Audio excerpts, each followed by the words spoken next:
제가 교회를 어떻게 만났는지, 어떻게 예수님을 믿게 되었는지를 간증할 때마다 마치 내가 기억하고 있는 것처럼 어린 시절 내 할머니, 내 어머니가 들려준 그 말씀을 간증하곤 합니다. 초가 3간이 아니라 초가 한간 집에 살던 어린아이가 옆집에 예배당이 건축되고 있는 걸 보았습니다. 목수들이 쉬는 시간에 어린아이가 아장아장 걸어가더니 아저씨 이 큰 집에 누가 살아요? 직구전 목수 아저씨, 하나님이 사신단다. 아장아장 달려와서 내 어머니에게 어린아이는 엄마 하나님이란 분 됐다 부자인가 봐. 하나님의 집 됐다 크다. 그때부터 그 어린아이가 교회에 나가게 되었고 하나님을 믿었습니다. 60년이 훨씬 더 지났습니다. 그동안 제 신앙 여정에서 실수와 실패, 낙심과 절망, 갈등과 위기, 얼마나 많은 고생과 우여곡절이 있었겠습니까? 그러나 70년 동안 넘어지지 않도록 나를 붙들어준 단어 하나가 있었습니다. 낙심하여 주저앉았다가도 벌떡 일어나 다시 한번 달려갈 수 있는 용기를 준 단어가 있었습니다. 그 엄청난 단어가 무엇일까요? 바로 은혜라는 단어입니다. 우리 시대 가장 훌륭한 기독교 저술가 가운데 한 사람인 필립 얀 씨는 한국 땅을 방문한 적이 있어서 한 1박 2일 동안 얀 씨와 함께 시간을 보낸 적이 있습니다. 그는 자신의 책을 두 단어로 요약했습니다. 고통과 은혜라는 단어입니다. 그 중에서도 은혜라는 이 단어는 지난 기독교 2000년 역사 동안 가장 빛나는 단어라고 설명했습니다. 그 의미가 퇴색된 적도 없고 그 단어가 주는 힘이 약화된 적도 없습니다. 성경에 질그릇에 보배를 담았다라는 말이 있습니다. 초대교회의 질그릇은 쓰레기통이었습니다. 쓰레기통에는 쓰레기를 담지요. 그러나 그 질그릇 쓰레기통에 보석을 담으면은 그때부터 쓰레기통이 아니라 보석함이 되는 것입니다. 인생은 타락하여 쓰레기통으로 살아갈 수밖에 없는데 그 쓰레기통에 우리 주님을 담습니다. 천국을 담습니다. 하나님의 은혜를 담습니다. 그때부터 그 무엇과도 바꿀 수 없는 보석 같은 존귀한 존재로 살아갈 수가 있게 되는 것입니다. 우리 인생에 가장 값진 선물이 있다고 한다면 우리가 은혜라는 선물을 담은 것입니다. 그때부터 우리는 잘 압니다. 나는 쓰레기통이 아니다. 나는 질그릇이 아니다. 우리 주 예수 그리스도 그분의 은혜를 담은 천국의 보석함이다. 자기 정체성을 기억하며 살아가게 되는 것입니다. 기독교 세상 모든 종교를 구별하는 한 단어가 바로 은혜입니다. 세상 모든 종교는 공로의 종교입니다. 우리 기독교만 은혜의 종교입니다. 너희가 그 은혜에 의하여 믿음으로 말미암아 구원을 받았으니 이것은 너희에게서 난 것이 아니요 하나님의 선물이라.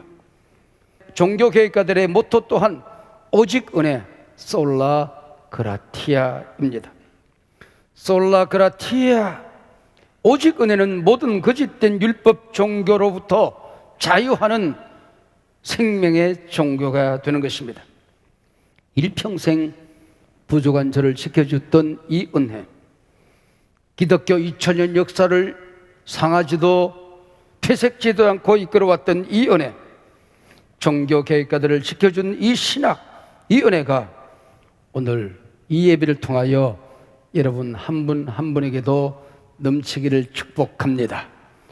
은혜와 평강이 있을지어다. 빌립보서는 이름 그대로 빌립보 교회에 보내는 편지입니다. 편지는 보내는 사람이 있고 받는 사람이 있지요. 이 편지를 보내는 사람이 바울과 디모데라고 기록되어져 있습니다. 디모데는 사도 바울의 영적인 아들이요 제자여 동력자였습니다. 쉽게 말하면은 담임 목사인 유영모 목사와 우리 부교육자 관계와 꼭 같습니다. 성경에서 담임 목사와 부교육자 관계가 어떤 관계인가 연구해 보면 영적인 아비와 자녀의 관계입니다. 그리고 스승과 제자의 관계입니다. 함께 하나님의 나라 일을 감당하는 동력자 관계입니다. 이 성경적인 원리 아래서 저는 우리 부교육자의 관계를 유지하려고 애를 쓰지요. 오늘 본문에서 사도 바울이 편지를 쓰면서 영적인 아들, 이 영적인 제자와 함께 빌립보서의 공동 저자로 등재하고 있습니다.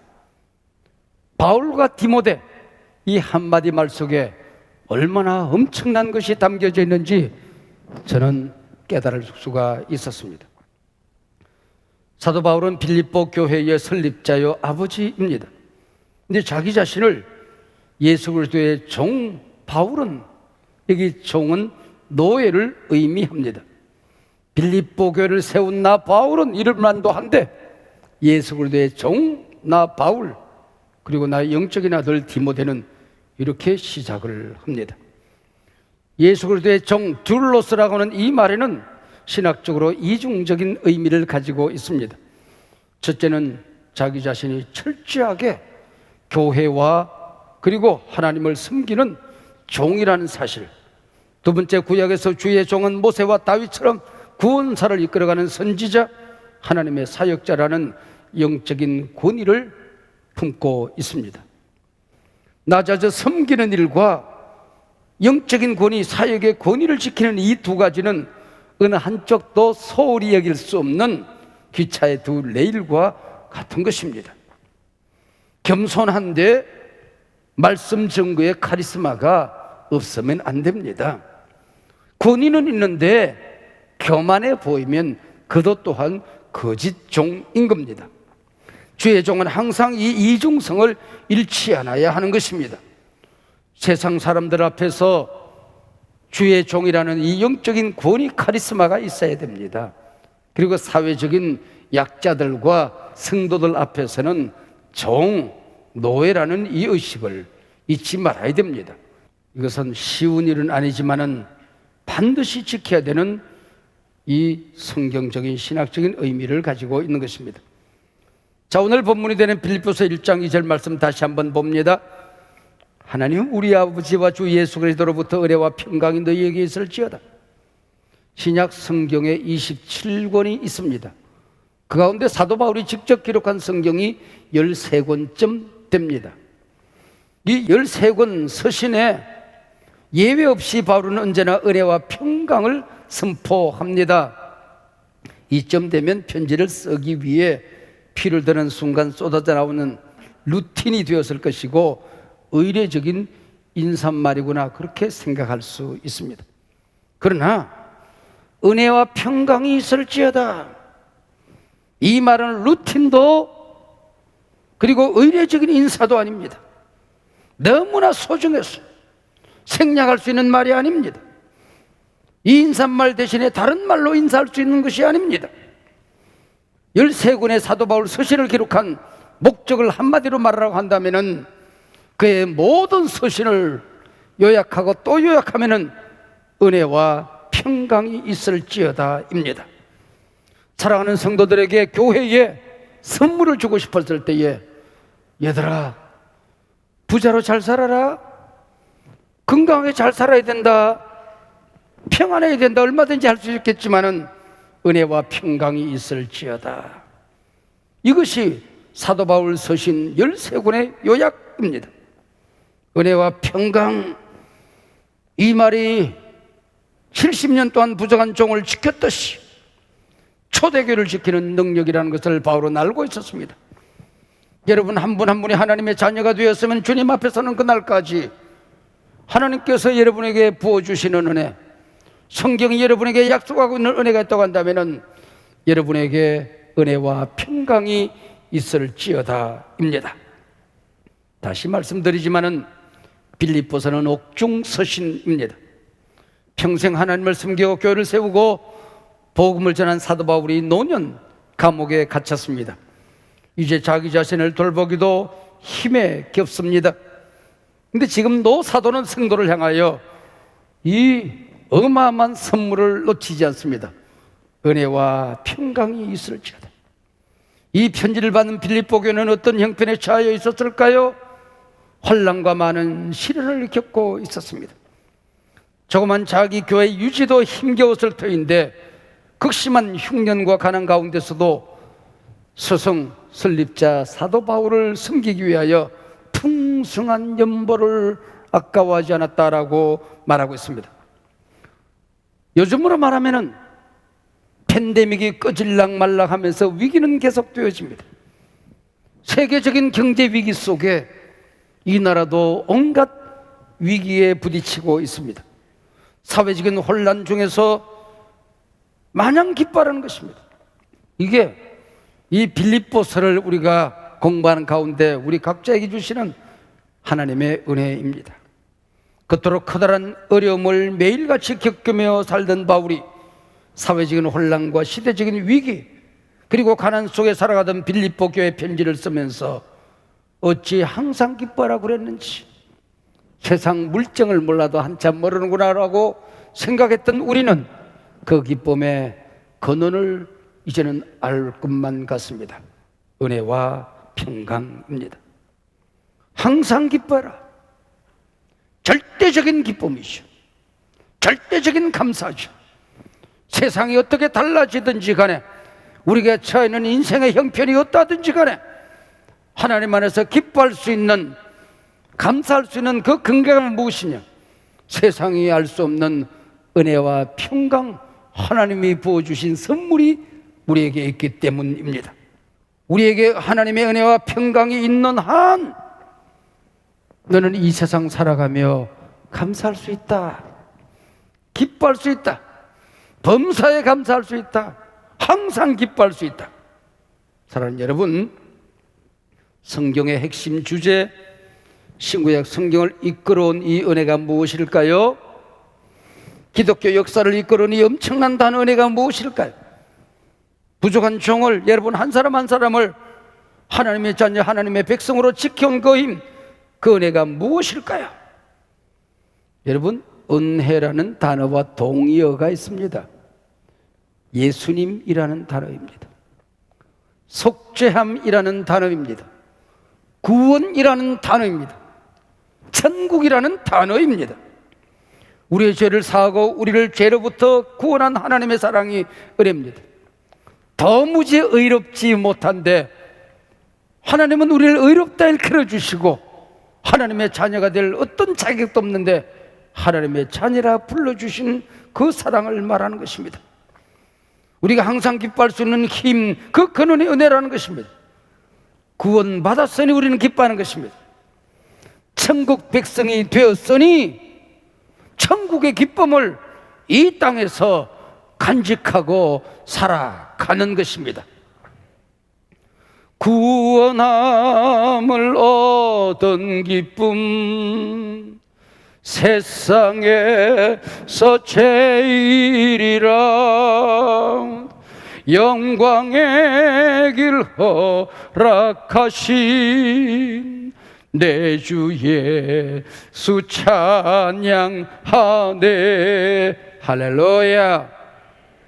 구원함을 얻은 기쁨, 세상이 빼앗아 갈 수 없는 그 기쁨, 그 기쁨이 내 안에 있으니 건드리면 툭 하고 기쁨이 터져 나오는 겁니다. 이 은혜는 우리가 돈 주고 살 수 있는 것이 아닙니다. 공로나 선행이나 자격이 있어서 받은 것이 아닙니다. 은혜에 대한 가장 오래된 정의가 있습니다. 값없이 받은 하나님의 선물입니다. 이 값없이라고 하는 말은 싸구려라는 말이 아닙니다. 싸구려의 반대말입니다. 너무나 엄청나서 감히 세상을 주고도 살 수가 없어서 하나님은 우리에게 값없이 공짜로 주신 것입니다. 은혜, 분명 우리는 공짜로 받았습니다. 값없이 받았습니다. 나는 공짜로 그 은혜를 누립니다. 그러나 그 선물을 주신 하나님 편에서 너무나도 엄청난 대가를 지불하신 것입니다. 독생자 예수 그리스도를 내어주고 우리에게 값없이 주신 것입니다. 예수가 누굽니까? 그분을 통하지 않고서는 우주 만물이 만들어진 것이 없는 창조주 아니었습니까? 그 예수를 버리고 나를 사랑한 것이, 내게 준 것이 은혜라는 선물입니다. 우리는 교회 안에서 은혜 받았다, 은혜 받읍시다 하는 말을 너무 쉽게 쓰다 보니 은혜라는 단어를, 그 의미를 퇴색시키고 잃어버리고 말았습니다. 우리에게 복음을 전해준 서구 사회는 사실 없는 말입니다. 영어로도 독일어도 은혜 받았다, 은혜 받으러 갑시다 이런 말이 없어요. 근데 우리는 감동을 받았을 때 은혜 받았다 그렇게 이름을 해요. 어떤 깨달음이 왔을 때 은혜 받았다라고 얘기를 합니다. 어떤 느낌이 있을 때에 눈물이 핑 도네요 정말로, 가슴이 찡하네요 정말로, 이런 순간이 있을 때 은혜 받았다 그래요. 심지어는 깔깔대고 한번 웃어서 재미가 있었다는 말 대신 은혜 받았다 그렇게 이름해요. 어떤 특별 집회나 찬양 집회, 어떤 교회 프로그램에 동참하러 갈 때에 은혜 받으러 가자라는 말을 씁니다. 모두 사실은 은혜라는 이 엄청난 말을 오해하게 만든 우리의 언어적인 관습입니다. 잘못 사용되고 있는 말이지요. 진정한 은혜는 모든 사람이 죄를 범하였음에 아무도 하나님의 영광에 이를 수가 없었습니다. 여러분, 이 시간에 몰래 옷 속으로 손을 살며시 넣으세요. 그리고 배꼽이 있는지 만져보세요. 이렇게 하지 말고. 네. 배꼽이 있는 모든 사람은 죄인입니다. 하나님 나라 갈 수가 없어요. 하나님의 자녀가 될 수 없어요. 근데 우리가 담당해야 될 모든 죄값을 예수님이 담당하시고 누구든지 저를 믿으면 하나님의 자녀가 되는 권세를 주셨어요. 오늘 죽어도 우린 천국에서 눈을 떠요. 죄가 많아도 실수해도 하나님을 때려 배신하고 도망가다 죽어도 예수 믿은 것이 분명하면 우리가 하늘나라에서 눈을 떠요. 이게 은혜예요. 할렐루야. 빼앗길 수 없는 것입니다.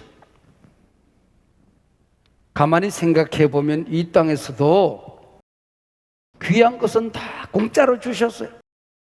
자연, 우주, 만물, 땅, 하늘, 하나님이 다 공짜로 주었어요. 근데 주인 대신 하나님을 잊어버리고 교만한 인간이 지끈 줄 알고 오염을 시켰어요. 우리는 이렇게 살다가 죽지만은 우리 자녀들은 앞으로 살 길이 막막해요.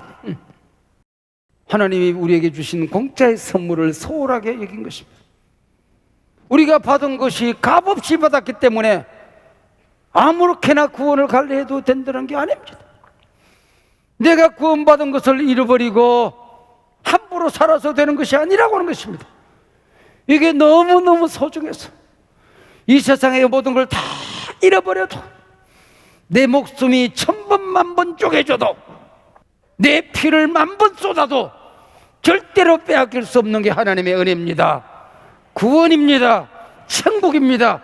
하나님의 자유된 그 거룩한 이름입니다. 이게 은혜, 이게 은혜. 하나님께서 은혜 받은 사람에게 주시는 그 다음의 선물이 평강이라고 하는 겁니다. 성경 어디에도 은혜와 평강입니다. 평강과 은혜가 아닙니다. 무슨 소리도 분명합니다. 지구촌은 지금 평화가 없습니다. 여러분의 마음은 평안하십니까? 여러분이 살아가는 삶의 인간관계는 평안하게만 합니까? 지구촌의 평강이 깨지고 있습니다. 여러분, 어디 가도 평화가 없습니다. 돈 생기면 평안하던가요? 높은 자리에 올라가면 평안하던가요? 사랑하는 사람 만나면 평안하던가요? 여러분, 이 땅에는 평안이 없어요.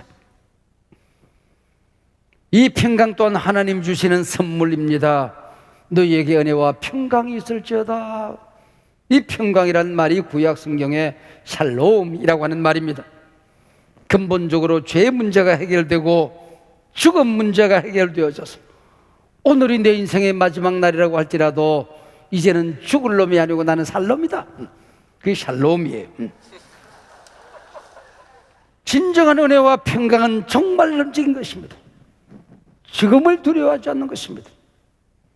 여러분, 어느 날 하나님이 여러분을 부르시면 그냥 편히 죽으세요. 걱정하지 말고 죽으세요. 하나님 앞에 가서 보면 우리의 영혼이 나군에 이르게 될 것이고, 주님 재림하시는 날 이 땅에 남아있는 먼지가 된 육체와 만나는 날이 있을 거예요. 여러분, 여기서 살아가는 삶과 먼저 간 성도님들과 더불어 살아가는 그 나군의 삶은 다른 삶이에요. 여러분들에게 오래 살라고 보약 다리 먹이고 약 먹인 사람 천국 오기만 해봐라. 이렇게 좋은데 늦게 보내려고 날 보약을 먹여서 하고 여러분 화낼 거예요. 여러분, 우리 자녀들하고 사는 것도 행복하지만은 나는 먼저 간 내 어머니와 함께 천국에 살 것 생각하면 여러분 언제나 부르면 갈 수 있을 것 같아요. 내 어머니와 함께 살고 싶은 날이 있습니다. 기도는 하나님을 만났어요. 하나님을 만나면 죽어야 돼요. 이제는 끝났구나 그런데 사네. 살 뿐만 아니고 하나님이 도와주네. 이길 수 없는 전쟁인데 하나님이 이기게 만드네. 모든 일을 하나님이 앞장서서 이끌어가니까 너무 쉽네. 야, 이거 진짜 좋다. 그래서 야훼 샬롬입니다. 하나님 앞에 제단을 쌓고 그 제단 이름을 야훼 샬롬, 평강의 하나님이라 부르기 시작한 것입니다. 여러분, 이 세상에 살아갈 때 온갖 근심, 걱정, 염려, 되는 일이 없는 세상 속에서 하나님을 만나고 야훼 샬롬, 여러분이 평강이 있을지어다. 이제 하나님이 왜 이 위기가 많은데, 이 세상에 온갖 시련과 고통이 많은 세상 속에서 기뻐하라고 그랬는지, 항상 기뻐할 수 있는지 이해가 됨직합니다. 항상 기뻐하며 살 수 있을 것도 같습니다. 왜요? 하나님 우리 아버지와 주 예수 그리스도로부터 은혜와 평강이 그리고 기쁨이 너희에게 있을지어다. 할렐루야. 하나님이 주었으니까 은혜와 평강을, 기쁨을, 우리는 그 기쁨을 누리기만 하면 되는 것입니다. 그리고 사도 바울이 13권의 모든 책에서 은혜와 평강이 있을지어다, 이 말 참 중요합니다. 하나님의 자녀가 되었으면 있을지어다의 능력이 있는 거예요. 축복권이라고 합니다. 예배 시간에는 목사에게 주어진 강복 선언권이지만은 기도 시간에는 여러분에게 강복을 선언하는 권세가 있음을 믿으시길 바랍니다. 여러분에게 기쁨을 빼앗아가는 마음의 근심, 번민, 걱정, 환경, 사람과의 관계, 온갖 연약함, 여러분 자신을 향하여 있을지어다 축복권을 행사하세요. 여행모로부터 기쁨을 빼앗아가고 근심, 걱정 쏟아붓는 더러운 환경이 떠나갈지어다. 여행모에게 은혜와 평강과 기쁨이 있을지어다. 여러분의 가정을 분열시키고 찢고 불안하게 만드는 온갖 환경으로부터 여러분의 축복권을 행사하세요. 우리 가정에 은혜와 평강, 기쁨이 있을지어다. 여러분의 목장 식구들이 근심, 걱정, 염려, 온갖 질병으로 시름하거들랑 여러분 축복권을 행사하세요. 안목의 가정에 평강이 있을지어다. 은혜가 있을지어다. 기쁨이 있을지어다. 여러분의 일터에 사람들을 갈라치게 하고 여러분 온갖 것들이 지금 우리를 근심, 걱정, 염려로 몰아가는 험악한 세상 속에서 이 일터에 하나님의 은혜와 평강 그리고 기쁨이 있을지어다. 할렐루야.